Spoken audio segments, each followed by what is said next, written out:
Hello friends, welcome to newspaper analysis of the Hindu. Today the date is 20th March, so let's get started. यहाँ पर supreme court ने कहा है it will hear the petitions to stay CAA on April 9.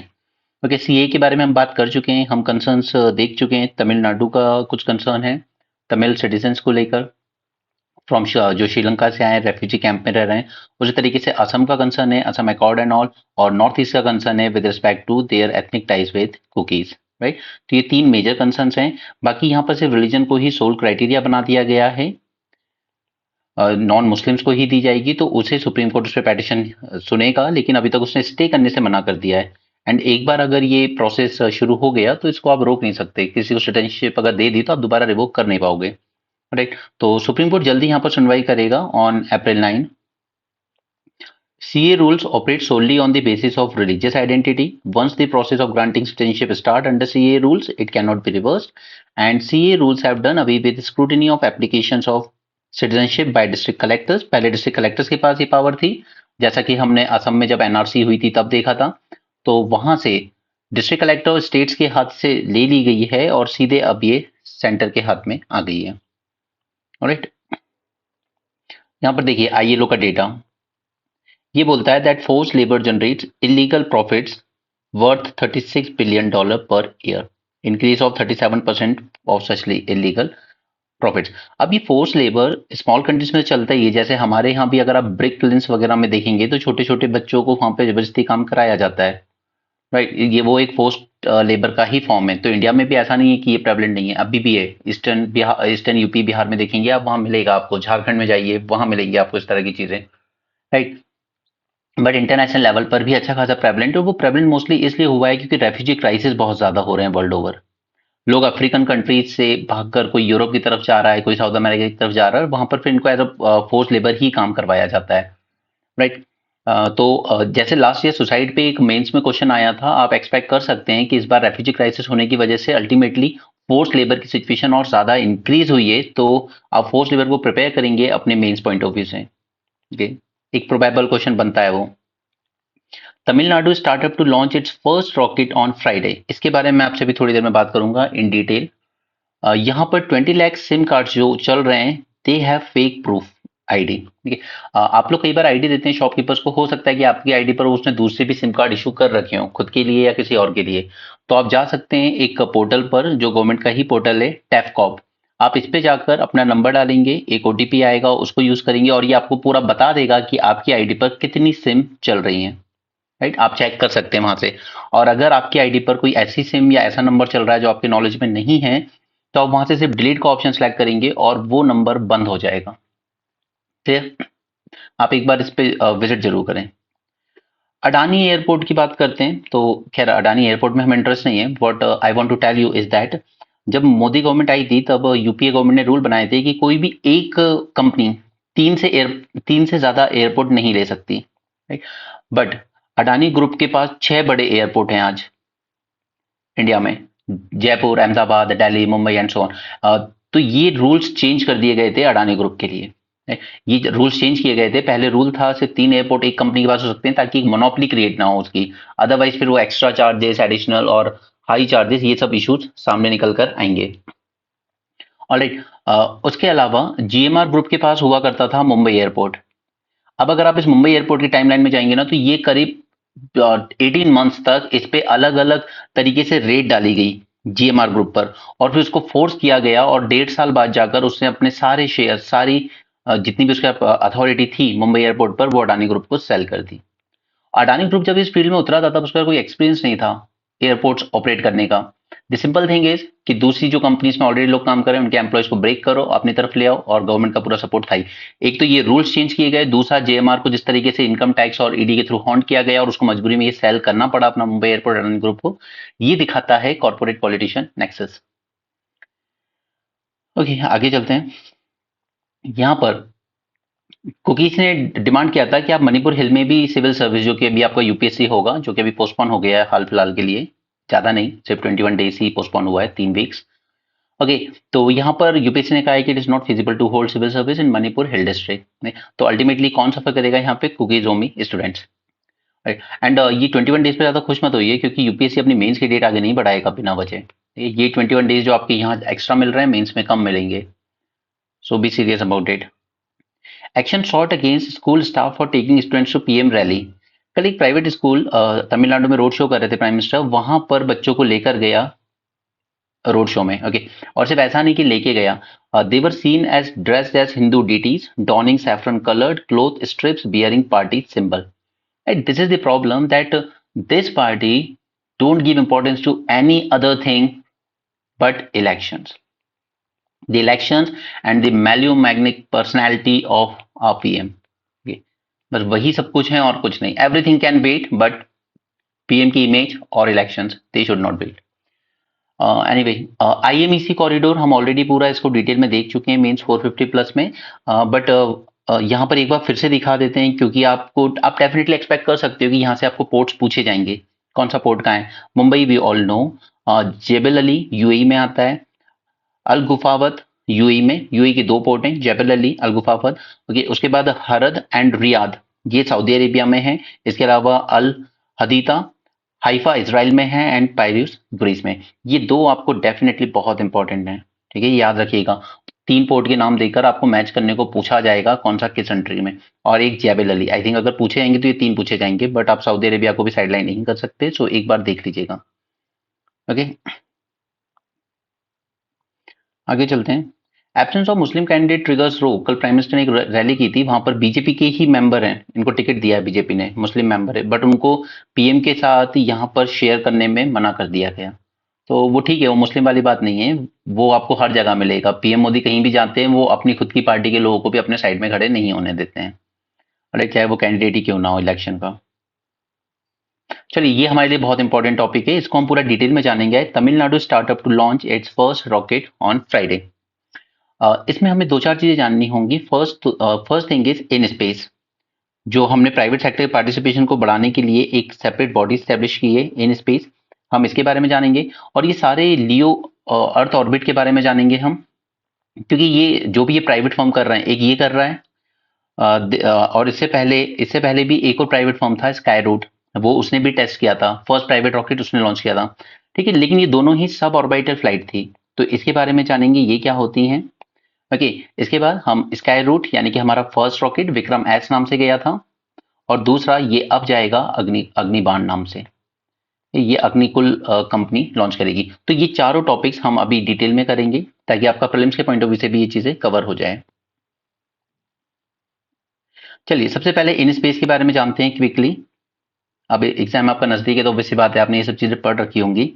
This will be single window independent nodal agency that function as an autonomous agency in department of space, okay. ISRO के under में नहीं है, इसरो के लिए काम करेगा, बट ये autonomous agency है, directly under department of space, okay.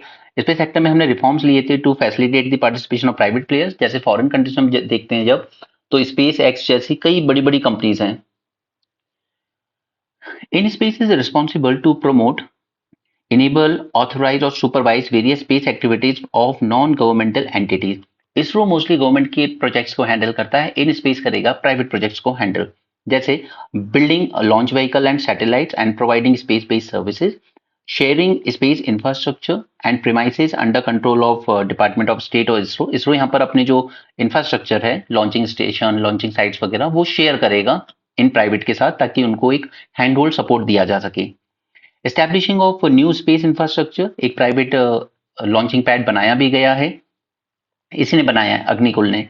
The agency acts as a interface between ISRO and non governmental entities, right. मतलब ये आप इसरो और यहां पर हैं हमारे प्राइवेट प्लेयर्स, इन दोनों के बीच में यहां पर आएगा हमारा in space, it will assess how to utilize India's space resources better and increase space-based activities.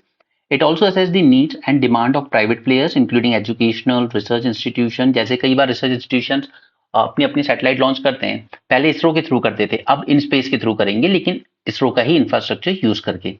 Headquarter है इसका भोपाल, अहमदाबाद, गुजरात में। अभी आगे बढ़ने से पहले थोड़ा सा लियो के बारे में जानते हैं।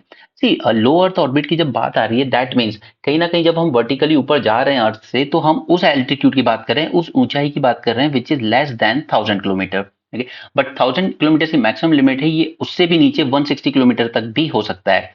और हमारा जो इंटरनेशनल स्पेस स्टेशन है वो लियो अर्थ ऑर्बिट में ही घूमता है। अगर आप छोटी सी दूरबीन लेकर देखेंगे तो वो आपको दिखाई भी देगा, इट उतनी कोई ज्यादा हाइट पर नहीं है, वो लियो अर्थ ऑर्बिट में ही है। Now by comparison, most commercial aeroplane they do not fly at altitudes much greater than 14 kilometers। जो हमारे कमर्शियल एरोप्लेन फ्लाई करते हैं वो फ्लाई करते हैं हार्डली 14 किलोमीटर की हाइट पर। Okay, so even the lowest LEO more than 10 times higher than that. Okay, international space station हमें लियो में देखने को मिलता है। और यहाँ पर सैटेलाइट को स्पेस में रहने के लिए उसकी स्पीड होनी चाहिए एटलीस्ट 17,500 माइल्स पर आवर या फिर 7.8 किलोमीटर पर सेकेंड, तभी वो सैटेलाइट ऑर्बिट में स्टे कर पाएगी। ओके, और अगर वो इस स्पीड से चलती है तो it will take just 90 minutes to complete one orbit around the planet. Okay, अब हम लोग आते हैं विक्रम एस रॉकेट पर। तो ये एक हैदराबाद बेस्ड प्राइवेट कंपनी थी, Hyderabad based private Skyroot aerospace. इसने एक मिशन लॉन्च किया था प्रारंभ नाम से। Skyroot is said to become first private space company to launch a rocket in space. तो ये पहली कंपनी थी जिसने रॉकेट लॉन्च किया था स्पेस में with the name of Vikram S. ठीक है, ये फर्स्ट कंपनी बनी थी। इस तरह के पॉइंट्स आपको जरूरी है याद। ये अग्निकुल सेकंड बनेगी, एंड ये जो अग्निकुल बनेगी इसने ये वर्ल्ड का शायद पहला 3D प्रिंटेड रॉकेट लॉन्च करेगी। ओके, ये इस तरह के पॉइंट्स आपको प्रीलिम्स में जरूर आएंगे, तो ध्यान रखिएगा।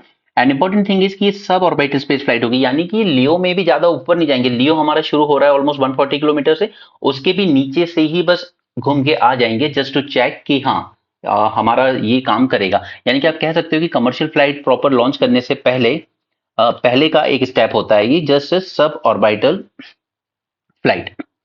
Okay, now sub orbital flight होती क्या है इसको भी जान लेते हैं। Sub orbital flight refers to the height of around 100 kilometre from earth space. Okay, क्योंकि 140 से तो हमारा लियो शुरू हो जाता है, हम 100 किलोमीटर तक जाएंगे सिर्फ यहाँ पर। And it is done at a lower altitude than an orbital flight which reaches at least a LEO orbit that is around 200 kilometre to 2000 kilometre. Okay, तो यहाँ पर हम सिर्फ 100 किलोमीटर तक जा रहे हैं करीब। Sub orbital flights are known to be important for conducting test of space mission before final commercial mission take place। Okay, Skyroot, a two-time national award winner, is the first startup to sign MOU with ISRO in this regard, और उसने फिर launch भी किया space Vikram S नाम से, और वो successful भी रहा। ओके, अब हम लोग आ जाते हैं first private space vehicle launch pad. अब देखिए श्रीहरिकोटा में हमारा लॉन्च स्टेशन है, लेकिन उसी में एक अलग से स्ट्रिप बनाई है एक प्राइवेट कंपनी ने। The facility which was designed by Agnikul, इसी कंपनी को अब अपना रॉकेट टेस्ट करना है, इसने डिजाइन की थी facility with support of ISRO and in space. And इसमें दो सेक्शन है, एक तो अग्निकुल का लॉन्च पैड है खुद का, और एक अग्निकुल का मिशन कंट्रोल सेंटर है जहां से वो सारी चीजें कंट्रोल करेगा। राइट, अग्निबाण, तो Agnibaan is a highly customisable two stage launch vehicle capable of taking up to 100 kg payload to orbit around 700 kilometre high that is LEO में and enable plug and play configuration. ये अपना खुद का एक नया rocket यानी कि लॉन्च व्हीकल बना रहे हैं जो 700 किलोमीटर हाइट तक जा पाएगा, बट अभी टेस्टिंग के लिए सिर्फ हम सब ऑर्बिटल यानी 100 किलोमीटर तक ही जाएंगे। ये Agnilet, now this is important, जो आपको एग्जाम में जरूर पूछा जाएगा। It is world first single piece 3D printed engine. Okay, इसी इंजन को यूज कर रहे हैं इस रॉकेट लॉन्च में जो आज का हमारा न्यूज है। Fully designed and manufactured in India and was successfully test fired in early 2021, making Agnikul the first company in the country to test its engine at ISRO. Agniban and Agniled will be used in Agnikul's first launch, और ये first launch ही हमारा आज का news article है। ठीक है, तो I hope आपको ये चीज समझ में आई हो, क्योंकि यही प्रीलिम्स में आपसे पूछी जाएंगी। फर्स्ट 3D प्रिंटेड रॉकेट या first space launch by private company that is Vikram S and so on. Tamil Nadu will witness history when one of its space startup launched its first rocket. Agnikul Cosmos Private Limited launching its first rocket Agniban suborbital technology demonstrator। सिर्फ एक demonstrate किया जाएगा यहाँ पर करीब 100 kilometre तक जाकर suborbital level पे कि हम ये अचीव कर सकते हैं। Agnibaan SOrTeD will be India first launch from a private launch pad. First launch from a private launch pad जो इसी कंपनी ने बनाया था श्रीहरिकोटा में, ठीक है। It's not a countries first private launch, वो कर चुकी है स्काई रूट, बट उसने इसरो की फैसिलिटी से किया था। इन लोगों ने अपनी खुद का लॉन्च पैड बनाया है श्रीहरिकोटा में, और वहां से ये लॉन्च करेंगे, ठीक है। First private company to use a private launch pad, India first semi cryogenic engine powered rocket launch and world's first single piece 3D printed engine design and built indigenously, ठीक है। ये 3D printed इंजन, इसको याद रखिएगा। Okay, इन्होंने agreement sign किया था इसरो के साथ under the in space initiative to have access to the space agency expertise and its facilities to build Agnibaan. Agnibaan rocket का नाम है। India first liquid oxygen kerosene rocket flight in India from first privately developed launch pad in Sriharikota. Station एक हो सकता है, launch pad कई हो सकते हैं। उसी स्टेशन पे इसरो का भी लॉन्च पैड है, उसी पर एक प्राइवेट कंपनी भी अपना लॉन्च पैड बना सकती है। फिर ये कोई साउंडिंग रॉकेट नहीं होगा, अभी तो सिर्फ डेमोन्स्ट्रेट ही कर रहे हैं। Agnikul rocket is the second privately developed rocket in India. 22 में विक्रम एस, जो कि स्काई रूट प्राइवेट कंपनी ने किया था, Vikram S India first privately developed rocket lifted of from A launch pad in Sriharikota. Okay, तो ये आपका एक प्रोबेबल प्रीलिम्स का क्वेश्चन बन के आएगा। टाइगर ट्रायम्फ हमने कल ही देखा था, इंडिया यूएस की ट्राइलेटरल एक्सरसाइज है। ये तीनों तीनों हमारी जो फोर्सेस हैं दोनों कंट्रीज की, वो इसमें पार्टिसिपेट कर रही है, tiger Triumph. Next is now see this is again the corruption, the electoral bond. Many pharma companies that bought poll bonds face regulatory actions. और सिर्फ इतना ही नहीं, यूएस और दूसरी कंट्रीज ने भी जो इनके खिलाफ एक्शन लिए थे कि आपकी दवाई जो है वो खराब है, तो उस उन कंपनियों ने भी बस इस इंडियन गवर्नमेंट को पैसा दिया कि आप आपस में सेटल कर लो यूएस गवर्नमेंट के साथ, हम लोग से जो भी गलती हुई है, ठीक है, बट सुधारने की कोई जहमत नहीं उठाई इन्होंने। A closer look at the electoral bond data indicates several firms in pharmaceutical sector that purchased the bonds were under the scanner of Enforcement Directorate and IT at some point in past 5 years. Some were also on crosshair with US FDA over quality control. अपनी quality improve करने में पैसा खर्च नहीं किया है, उससे ज्यादा तो इन्होंने इलेक्ट्रल बॉन्ड में दे दिया है मामले को रफा दफा करने के लिए। अब जरा आप एक बार जापान में जाइएगा, अभी की बात है रिसेंटली, देखिए वहां के प्राइम मिनिस्टर हैं किशोदो, उनकी यहाँ पर कुछ गलती हुई थी उनसे कि उनकी जो उनके पार्टी थी उसने 52 करोड़ इंडियन करेंसी में बता रहा हूँ, 52 करोड़ का उन्होंने कुछ हिसाब नहीं दिया था ठीक से। उन्होंने प्रॉपर पार्लियामेंट में माफी मांगी, इंक्वायरी कंडक्ट की और अपनी ही पार्टी के कुछ एमपीज और कुछ मिनिस्टर्स को सस्पेंड कर दिया। वो होता है करप्शन फ्री कंट्री। ऐसी कंट्रीज बनती हैं विश्वगुरु, इंडिया जैसी नहीं बनती हैं जहां प्राइम मिनिस्टर के मुंह से आज तक इलेक्ट्रल बॉन्ड के खिलाफ कुछ शब्द नहीं निकले। कि आप किशिदो का एटीट्यूड देखिए और हमारे प्राइम मिनिस्टर का एटीट्यूड देखिए, या आप हमारे फाइनेंस मिनिस्टर का देख लीजिए कि जरूरी थोड़ी है कि रेट पड़ी है ईडी और आईडी की तो सेंटर को ही पैसा दिया होगा, हो सकता है दूसरी पार्टी को दिया हो। सीरियसली यहां पर अब एसएससी का एग्जाम हुआ था, वहां पर मणिपुर से काफी सारी कुकी बच्चे सिलेक्ट हो गए थे, तो उसके अगेंस्ट प्रोटेस्ट किया मिताई ने और इसने रिजल्ट को विड्रॉ कर लिया है एसएससी ने। It caused a massive uproar from the Meitei community over claims of disproportionate number of people from Kuki-Zo community being selected. Okay, तो इस लेवल की नफरत इस वक्त मणिपुर में चल रही है। Modi promises strict action against corruption over next 5 year. वाह, नाइस। ओके, इलेक्ट्रल बॉन्ड का करप्शन तो हमने देख ही लिया है खैर। okay. इसके अलावा कई लीडर्स हैं, ठीक है, जैसे छगन भुजबल, ये महाराष्ट्र से आते हैं, इन पर खुद प्राइम मिनिस्टर मोदी ने एलिगेशन लगाए, हजारों करोड़ का घोटाला हो गया। मिस्टर अजीत पवार, खुद प्राइम मिनिस्टर ने बोला हजारों करोड़ का घोटाला कर लिया इन्होंने, आज वो सब बीजेपी में बैठे हुए हैं। And he is promising you action over corruption over next 5 years. It's up to you, you want to believe और नॉट। एनीवे, यहाँ पर लद्दाख में सोनम वांगचुक का अनशन चल रहा है, वो सिक्स शेड्यूल को लेकर। लेकिन इसी के साथ इन्होंने 3 बहुत इंपॉर्टेंट बातें भी कही हैं जो कि शायद इंडियन सिक्योरिटी के लिए काफी रिस्की है। आई थिंक इन पे एक सीरियस केस जरूर बनेगा इस बात पर, क्योंकि इस तरह की बातें नहीं कहनी चाहिए थी। इन्होंने 3 बातें कही हैं कि ये जो लद्दाख वाला एरिया है, यहाँ पे 3 आर्मी की यूनिट हैं जो सबसे एफिशिएंट मानी जाती हैं। One is Ladakh scouts, right, क्योंकि वो यहाँ के रीजन को अच्छे से समझते हैं, यहाँ के टोपोग्राफी को समझते हैं, they know how to fight here. तो वो लद्दाख के लोग नाराज चल रहे हैं बिकॉज उनको चाहिए 6th schedule. This is one thing. Second was your Gorkha, तो वो नेपाल ने पिछले 3 साल से रिक्रूटमेंट किया नहीं है, क्योंकि उसको लगता है कि ये जो अग्निवीर आई है ये बहुत गलत आई है। एक तो पहली बात कि नेपाल का कहना है हमसे कंसल्ट नहीं किया गया, 36,000 गुरखा काम कर रहे हैं इस वक्त इंडियन आर्मी में, बट हमसे कंसल्ट नहीं किया है, तो पिछले 3 साल से कोई रिक्रूटमेंट हुआ नहीं है गुरखास का। Second, these are considered the not just the best fighter in this region but the best fighter in the world, the Gurkhas. इनको इवन यूके भी आज भी सिलेक्ट करता है, रशिया और यूक्रेन ने ऑफर किया हमारे यहाँ की फाइट की जाए, कई लोग गए। And third and most dangerous thing is कि चाइना में अब ये लोग ज्वाइन कर रहे हैं आर्मी, क्योंकि उनके पास नेपाल में कोई एम्प्लॉयमेंट अपॉर्चुनिटीज होती नहीं है। And if you are losing out your best fighters to China, an adversary country, then that is a serious threat. और अब जरा गुरखास के कंटेक्स्ट में एक चीज सोचिए, अगर ये लोग अग्निवीर में 4 साल काम करके जाते हैं, ये आर्मी के ऑपरेशंस जो होंगे उनमें भी शामिल होंगे 3 साल तक अपने ट्रेनिंग के बाद, इनको अच्छा खासा एक्सपीरियंस होगा, इनके पास सारी समझ होगी कि यहाँ पर किस तरीके से क्या होता है। अब अगर 4 साल बाद इनको आप रिटायर कर देते और उसके बाद अगर चाइना रिक्रूट कर लेता है इनको, तब ये कितना डेंजरस होगा इंडिया के लिए। Okay, these are serious concerns. And third इन्होंने कहा है कि थर्ड यहाँ पर होती है एक्टिव सिख रेजिमेंट, और सिख रेजिमेंट के कंटेक्स्ट में कहते हैं कि सिख रेजिमेंट भी थोड़ी नाराज चल रही है, जिस तरह की पंजाब फार्मर्स के कंसर्न्स को एकदम साइडलाइन किया जा रहा है। नॉट जस्ट साइडलाइन किया जा रहा है, बट जिस तरह से उनको रोकने के लिए रोड पर बैरिकेड्स लगाकर आप कीले ठोक रहे हो सड़कों में, ये एक डेमोक्रेसी की फंक्शनिंग के लिए ठीक नहीं। तो ये तीनों पॉइंट्स इन्होंने रेस किए, मैं उनकी बातें आपको कोट कर रहा हूं ताकि आप ये समझें कि एक सीरियस कंसर्न है। आप इस तरह से अगर किसी कम्युनिटी को नाराज करोगे और फिर उनकी तरफ से इस तरह के स्टेटमेंट आएंगे, तो ये हमारी कंट्री के लिए बहुत बड़ा थ्रेट बनता है। Okay, but this Agniveer is a serious challenge with respect to Gurkhas. या तो आप एग्जिबिशन दे दीजिए नेपाली गुरखास को कि आप पे अग्निवीर लॉन्च नहीं होगी, आप आइए, आप पूरी लाइफ सर्व कीजिए, वरना कोई बड़ी बात नहीं है कि वो यहाँ से सब कुछ सीख के जाएं और बाद में अगर वो चाइनीज आर्मी ज्वाइन कर लेते हैं तो that's very very dangerous. Okay, आगे चलते हैं।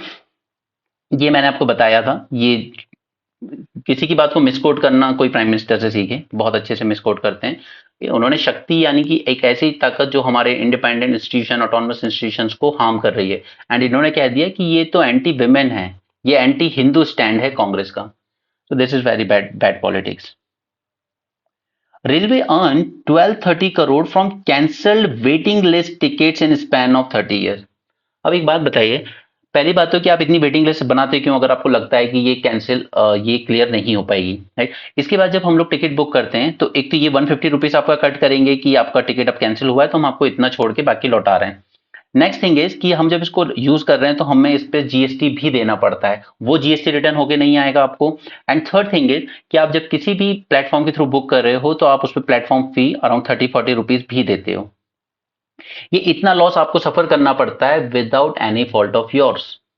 अगर टिकट वेटिंग में है तो हम लेते ही हैं, सभी लेते हैं, ठीक है, लेकिन वो क्लियर नहीं होती है तो ये इतना लॉस सफर करना पड़ता है। और रेलवे ने इससे कितना अर्न किया है कैंसिल, ये तो छोड़ ही दीजिए, जीएसटी गवर्नमेंट ने अर्न कर लिया, प्लेटफॉर्म फी पेटीएम टाइप के प्लेटफॉर्म ने अर्न कर लिया, और ये जो चार्ज काटा गया उससे रेलवे ने अर्न किया है 1230 करोड़ इन स्पैन ऑफ जस्ट 3 ईयर्स, और ये सब आरटीआई क्वेरी से निकल के आया है। इवन ऑफिशियल्स भी कह रहे हैं there should be a recalibration of wait list lot that are on offer.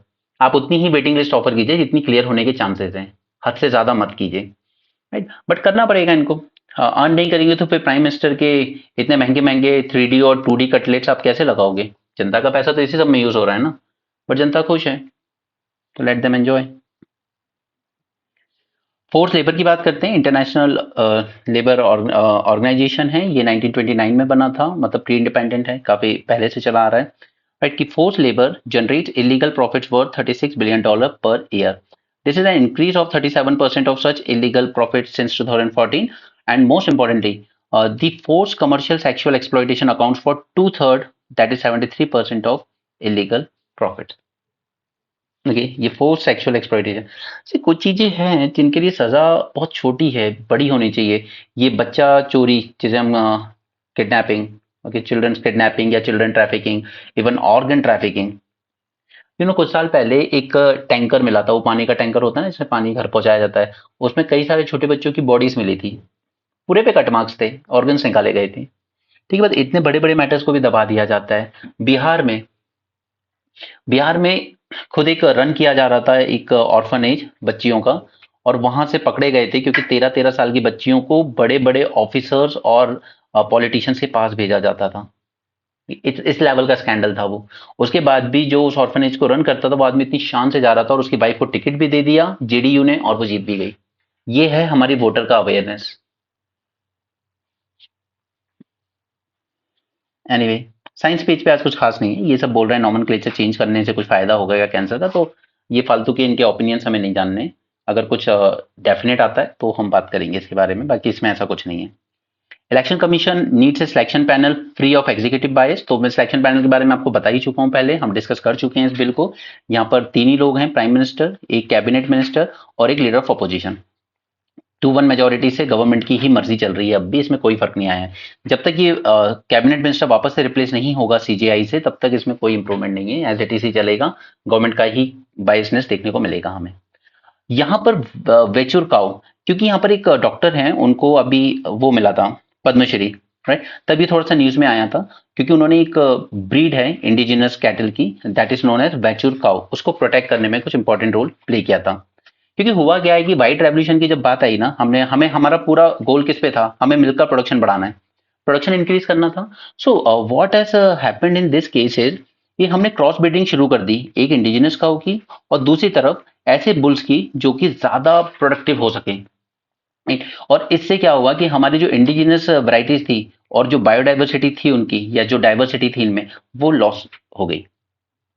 Establishing a host of agriculture universities soon after independence, we embarked on quest for modernize our farming and livestock rearing. Obviously, बहुत poverty छोड़ के गए थे Britishers. हमने green revolution launch किया, हमने white revolution launch किया, but white revolution का साइड इफेक्ट ये आया, they reduce the indigenous breed such as Vechur cow to the brink of extinction. Acknowledged as one of the world's smallest cattle breeds, in pursuit to boost milk production through cross breeding of indigenous cattle and high yielding foreign breeds, इस white revolution ने क्या किया, हमारी जो smaller breeds थी इसको erase कर दिया almost. Cross breeding serve to dilute the genetic purity of native breed and diminish their population. अब देसी काऊ बहुत कम मिलती हैं, और जबकि उनकी डिमांड अभी भी रहती है। जब भी कोई बीमार होता है वो कहता है यार देसी गाय का मिल्क चाहिए। ओके, तो ये प्रोफेसर सोसम्मा आइप, ओके, इनको मिला था ये पद्मश्री। इसके अलावा केरल में और भी एंडेंजर्ड इंडिजिनस ब्रीड है कैटल की, that is Kasaragod, Vilwadri, Cheruvally, Attappady goat. Okay, इसके अलावा हम थोड़ी सी और देख लेते हैं जो शायद एग्जाम में कभी काम आए। ये है वो वेचुर काऊ, ठीक है, ये बचपन में देखी भी होगी आपने, ये बहुत छोटी होती है, बट ये बिल्कुल विक्टिम बन गई है क्रॉस ब्रीडिंग का। इसके अलावा और भी होती हैं साहिवाल, गिर, कांकरेज, रेड सिंधी, ये सब भी इंडिजिनस वैरायटी ही है हमारी। Okay, now India's neighbourhood first policy. See हमने ये भूटान के एम्बेसडर हैं, तो ऑब्वियसली भूटान के पर्सपेक्टिव में लिख रहे हैं। भूटान के साथ एक तो सबसे बड़ा प्रॉब्लम है हमारा कि डोकलाम का जो स्टैंड ऑफ हुआ था चाइना के साथ, ऑब्वियसली वो भूटान की टेरिटरी पे हुआ था, बट कहीं ना कहीं चाइना इस पे प्रेशर बनाता रहता है कि आप ये जो इंडिया का सिलीगुड़ी कॉरिडोर के पास का एरिया है, ये मुझे दे दो, मैं इसका डबल एरिया आपको नॉर्दर्न साइड दे दूंगा अगर ये भूटान का मैप है तो ये हमारा हमेशा से कंसर्न रहा है। और अब देखिए ये डेवलप करने जा रहा है एक नई सिटी जिसका नाम है गैलेफू। मैंने आपके साथ पहले भी डिस्कशन में बात की थी इसकी। ये एक सस्टेनेबल सिटी के बारे में बात कर रहे हैं। ये कह रहे हैं हम यहाँ पे सिर्फ ऐसी सर्विसेज जैसे कि आयुर्वेदिक ट्रीटमेंट वगैरह इस तरह की चीजें प्रमोट करेंगे, वो मॉडर्न सिटी नहीं बनानी है हमें जो एनवायरमेंट को डैमेज कर देती है। तो ये चीज भूटान अगर कर रहा है तो ये रीजन हमारा वेस्ट बंगाल बॉर्डर जो टच होता है ये पूरा पुअर रीजन माना जाता है, तो हम लोग को भी करना चाहिए। असम में भी हम लोग को इस तरह की सिटीज बनानी चाहिए, wellness city, right. Gelephu project ये एक स्पेशल इकोनॉमिक जोन होगा to attract the foreign investment. इसका नाम रखा जाएगा Gelephu mindfulness city to keep sustainability, wellbeing and environmental concerns at the forefront. Focus on human well-being too, with an emphasis on yoga, rest and recreation, spa therapies and mental relaxation channel. इन पे focus किया जाएगा, ना कि heavy industrialisation जो climate को damage कर सके वहां के। हाइड्रो पावर कॉर्पोरेशन इसलिए क्योंकि भूटान के जिस जिस तरह की उसकी टोपोग्राफी है उसके पास पूरा पूरा पोटेंशियल है कि वो बहुत ज्यादा हाइड्रो पावर जनरेट कर सकता है और इंडिया को सेल कर सकता है और अच्छा रेवेन्यू जनरेट कर सकता है। Hydro power corporation is the bedrock of India relation with Bhutan. Clean electricity stream of revenue का सोर्स है ये। एक प्रोजेक्ट था, काफी डिले रहा है, पुनत सांगचू सेकेंड हाइड्रो पावर प्रोजेक्ट, लेकिन इस साल कंप्लीट हो जाएगा ये होपफुली। ए मेजर डेवलपमेंट असिस्टेंस पार्टनर है इंडिया भूटान का। Garifu is the next to remote part of West Bengal and Assam, and the success of a mindfulness city will have a positive socio-economic spillover for these geographies as well. Okay, तो इससे फायदा हमें भी होगा। तो वैसे Indian private sector वहाँ invest करेगा ही। एमएसपी की बात है तो हम इस पे काफी बातें कर चुके हैं, मैंने आपको ओवरऑल से दो बातें समझाई हैं। देखिए इट्स लाइक कि आप और हम लोग अगर हैं तो हम लोग एक मंथली अगर हमारी फिक्स सैलरी होती है, एक फिक्स सैलरी हमें पता है कि चलो हमारी इतनी सैलरी आएगी, लाइक वॉट एवर 40,000 50,000 या लाख ओके, इसी पर बेस हम लोग को एक श्योरिटी रहती है कि चलो अगर हम होम लोन ले रहे हैं या व्हीकल लोन ले रहे हैं या किसी भी तरह का लोन ले रहे हैं तो हम चुका लेंगे, क्योंकि हमारे पास श्योरिटी है कि अगले मंथ हमारी इतनी इनकम आनी ही आनी है। यही चीज अगर फार्मर डिमांड कर रहे हैं तो वो गलत कैसे हो सकता है? वो आज पोटैटो ग्रो करे, ओनियन ग्रो करे और कल को उसकी प्राइस मार्केट में इतनी ज्यादा गिर जाए कि उसका जो अश्योर्ड थी कि मुझे कम से कम इतनी इनकम तो होगी, वो इनकम श्योरिटी ही खत्म हो गई। तब जाकर वो डेट ट्रैप में फंसता है और फिर सुसाइड जैसे स्टेप लेता है। राइट, तो फार्मर्स का ये कहना कि मुझे एक लीगल गारंटी दे दो कि मेरी ये जो कॉस्ट है प्रोड्यूस की, इससे ज्यादा नहीं गिरेगी, मिनिमम बता दो कि इतनी तो आपकी इनकम होगी होगी, ठीक, ताकि उसे भी अश्योरेंस रहे एक सैलरीड एम्प्लॉय की तरह कि मेरी नेक्स्ट मंथ इतनी तो इनकम रहेगी, ताकि मैं लोन ले सकूं, ताकि मैं बच्चों की पढ़ाई में इन्वेस्ट कर सकूं या मुझे जो भी कैपिटल एसेट्स बनाने हैं वो मैं बना सकूं। नहीं, तो एमएसपी उस नजरिए से देखने की जरूरत है सरकार को। इन मीडिया वालों की बातों में मत आओ जो ये दिन रात तिहाड़ी गुल्लू और वेनम बेड के स्प्रेड कर रहे हैं कि ये फार्मर्स ऐसे हैं वैसे हैं। नहीं, आप एक सिंपल सी बात समझिए, अगर एक अश्योर्ड इनकम होगी तभी हम कोई लोन रेज कर सकते हैं, तभी हम लाइफ में कुछ प्लान कर सकते हैं, कोई रिस्क ले सकते हैं, right? और उन्होंने ये नहीं कहा कि सरकार पूरा खरीदे हमसे। उनका सिंपल सा इतना कहना है कि आप एक एमएसपी मिनिमम बता दो 2000। सपोज मैंने जो भी चीज ग्रो की मुझे उसकी इनपुट कॉस्ट आई है 1500, ठीक है, आप मुझे प्लस 50% का या जो भी आपको देना है वो प्रॉफिट इंश्योर कर दो कि आपसे 2000 रुपीज ये आपकी एमएसपी रहेगी, ताकि मुझे श्योर हो कि मेरी एक इनकम आएगी, कुछ तो आएगी, ठीक। अब अगर ये मेरा सेल होता है मार्केट में एट से cost of, just a second, this pen is not working.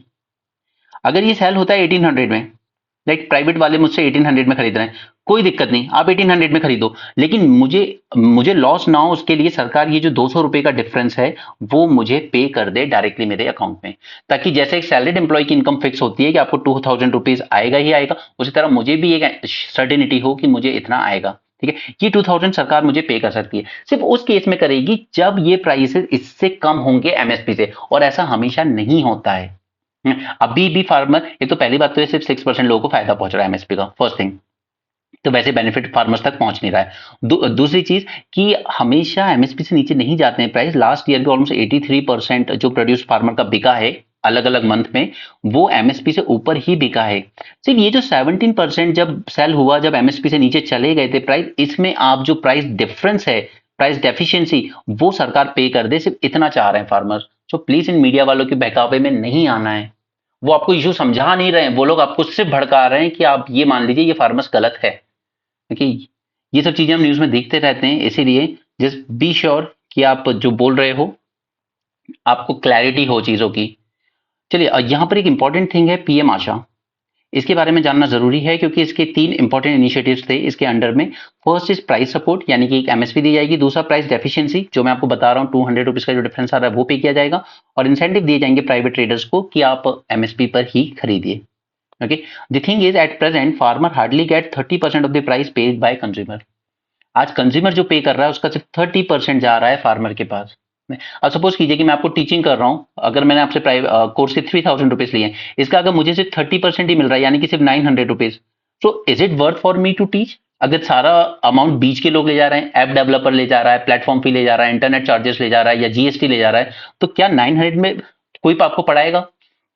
नहीं ना। वही हालत फार्मर की है कि कंज्यूमर जो पे कर रहा है उसका हार्डली 30% फार्मर को पहुंच रहा है, बाकी सारा बीच का इंटरमीडियरीज ले जा रहे हैं। ऑलराइट, आई होप आपको क्लैरिटी मिली हो इस इशू में कि फार्मर गलत नहीं है अपने डिमांड में, मीडिया गलत भड़का रहा है, क्योंकि मीडिया का काम है कि सरकार को डिफेंड करना। इस मीडिया का, इसलिए उसको गोदी मीडिया कहा जाता है। वो इशू समझाता नहीं है जनता को, वो डिफेंड करने खड़ा हो जाता है, नहीं सरकार सही है। जब बच्चों ने प्रोटेस्ट किया था, उनकी 3 साल तक ज्वाइनिंग नहीं दी गई एसएससी में, तो तिहाड़ी आके सुना रहा है बच्चों को कि सरकारी नौकरी सबको चाहिए क्योंकि निकम्मापन चलता है वहां पर, आराम की जिंदगी है, बहुत अच्छी सैलरी मिलती है, कोई काम नहीं करना होता है।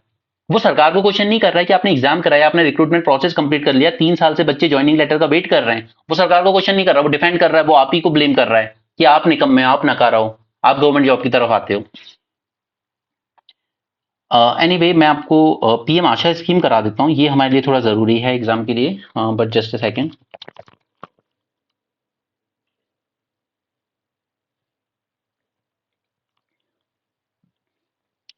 ऑलराइट, इसके तीनों कंपोनेंट जान लीजिए अपने एग्जाम के लिए।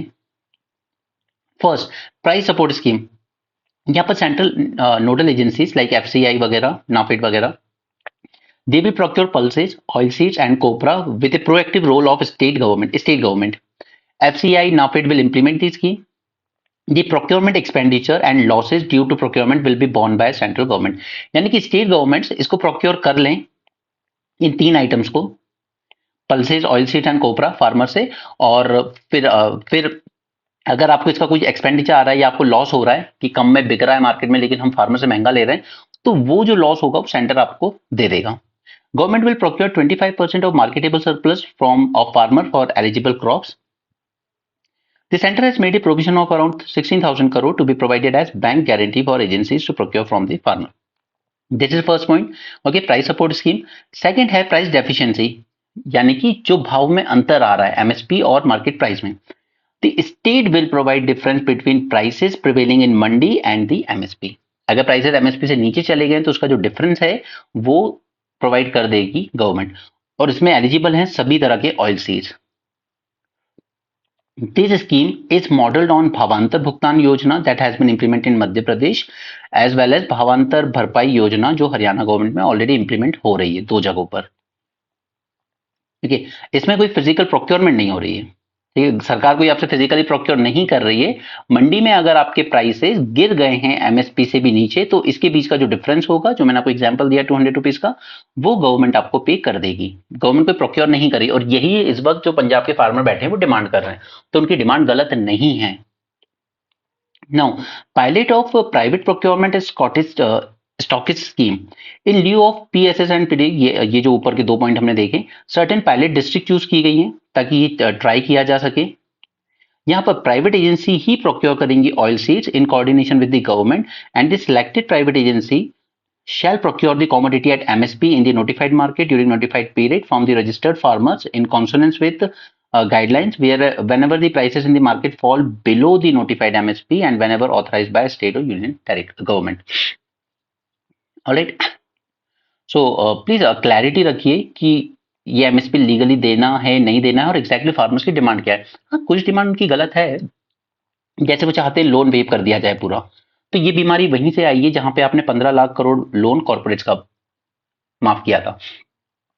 और अब तो आपने इलेक्ट्रल बॉन्ड में ये भी देख लिया कि ये वही कॉर्पोरेट्स हैं जिन्होंने लोन लिया और पीछे से थोड़ी सी इलेक्ट्रल बॉन्ड दे दी सरकार को और माफ करवा लिया लोन। नुकसान किसका हुआ? टैक्स पेयर का, और जो बैंक में अकाउंट होल्डर्स हैं आपके और हमारे जैसे।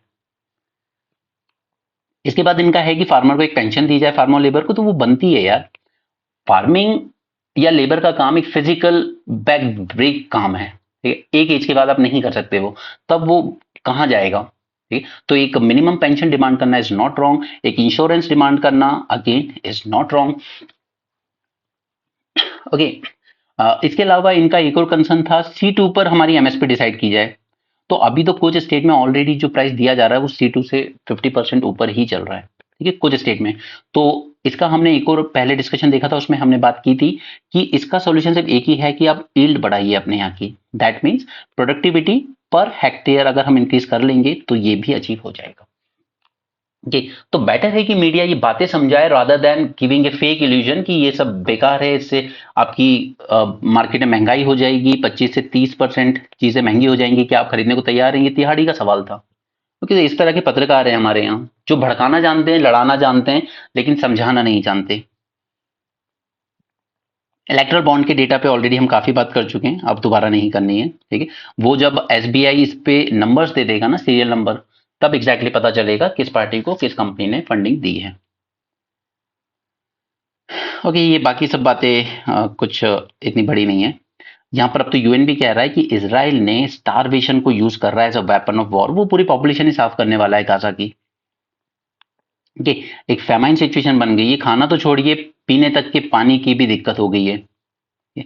People are already eating bird seed, animal fodder, grass, weeds, ये खाने पे मजबूर हैं आज बच्चे। और पता है कोई कुछ न्यू भी नहीं है। एक तरफ है वर्ल्ड में, अभी नीता अंबानी जी ने एक नेकलेस पहना था अपने बेटे की प्री वेडिंग शूट में, विच जो बताया जा रहा है 500 करोड़ रुपीस का, सॉरी 500 बिलियन डॉलर का। पाकिस्तान की जीडीपी से ज्यादा था वो। ठीक है, तो आपको अगर इस लेवल की इनइक्वालिटी रखनी वर्ल्ड में, शौक से रखिए। एक हाइती कंट्री है जो पुअरेस्ट मानी जाती है, वहां पर लिटरली बच्चे सॉइल से बनी हुई रोटी खा रहे हैं, ठीक है, मिट्टी की रोटी खा रहे हैं बच्चे, आज से नहीं कई सालों से। और यूएसए के बहुत करीब है ये हाइती। वर्ल्ड में इतने रिच हैं जो अकेले इन कंट्रीज को संभाल सकते हैं, आइलैंड खरीदते हैं लोग खुद के लिए।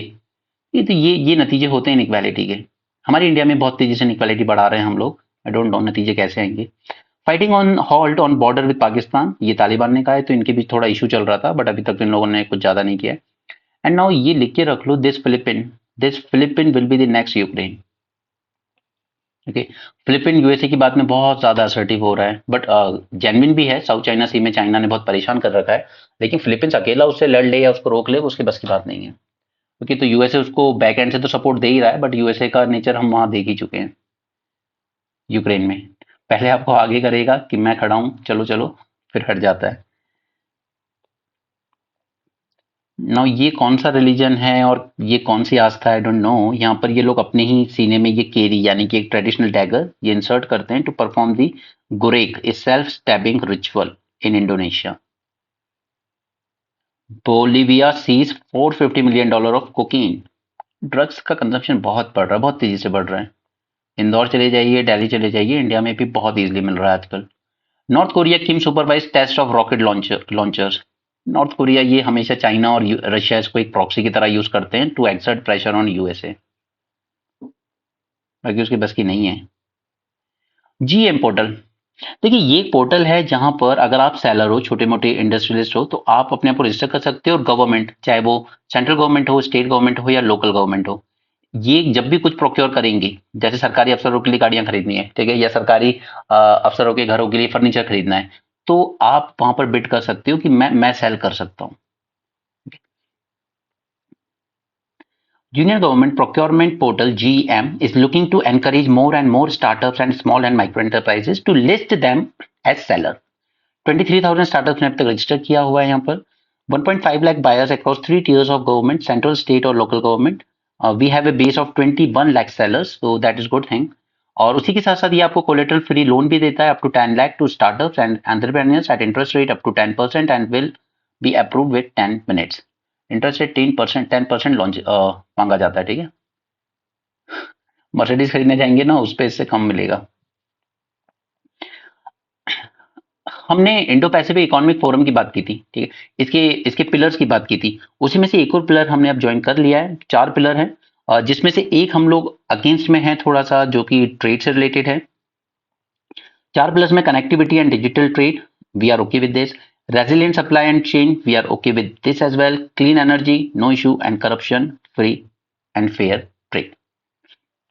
तो ये 4 पिलर हैं, जिसमें से हमने ट्रेड वाला ज्वाइन नहीं किया है बस, बट यहाँ पर हमने क्लीन एनर्जी पिलर ज्वाइन कर लिया, US led Indo Pacific economic forum. ये सब मैं बहुत पहले कई बार डिस्कस कर चुका हूँ आपसे, ठीक है। 14 कंट्रीज का लेड ऑर्गेनाइजेशन है। Clean energy, sustainable aviation fuel को भी हम इंक्लूड करना चाहते हैं इसमें। IPF initiative led by US 2022 में लॉन्च किया गया था। 14 रीजनल पार्टनर्स हैं इसमें, उसमें से एक इंडिया भी है। मैंने मैंने कल ही आपके साथ लेक्चर नंबर 28 किया है प्रीलिम्स रिवीजन सीरीज में, ओपन भी रखा है उसको। वहां पर मैंने आपके साथ बैंक ऑफ इंटरनेशनल सेटलमेंट्स और इससे रिलेटेड काफी सारे एस्पेक्ट्स डिस्कस किए हैं। तो यहाँ पर इसने डिप्लॉय किया है first time artificial intelligence to assess the climate related financial risk, कि अगर हम किसी क्लाइमेट रिस्क को फाइनेंस कर रहे हैं, क्लाइमेट प्रोजेक्ट को फाइनेंस कर रहे हैं, तो उसमें क्या रिस्क रहेगा, ये हम आर्टिफिशियल इंटेलिजेंस के थ्रू असेस करेंगे। Central bank have broken a new ground by using artificial intelligence to collect data for assessing climate related financial risk. Bank for international settlement Basel Switzerland में इसका headquarter है, कल हम उसकी बात कर चुके हैं। ओके, बाकी सब स्पोर्ट्स न्यूज है। So that's it for this session, and हम लोग अब मेन सीरीज फिर से शुरू करेंगे, क्योंकि आपको उधर मेंस में बहुत कम टाइम रहेगा। तो आप में से जो एनरोल करना चाहते हैं वो कर सकते हैं, जो बाद में एनरोल करना चाहें बाद में कर सकते हैं, सब टू यू। क्योंकि मेंस में आप मान लीजिए कि आपके 21 डेज कम हो चुके हैं अब, ठीक है। प्रीलिम्स में आपको 21 डेज एक्स्ट्रा मिल रहे हैं, बट मेंस में वो अब रिड्यूस हो जाएंगे। So that's it for this session, thanks for joining, have a great day and keep learning.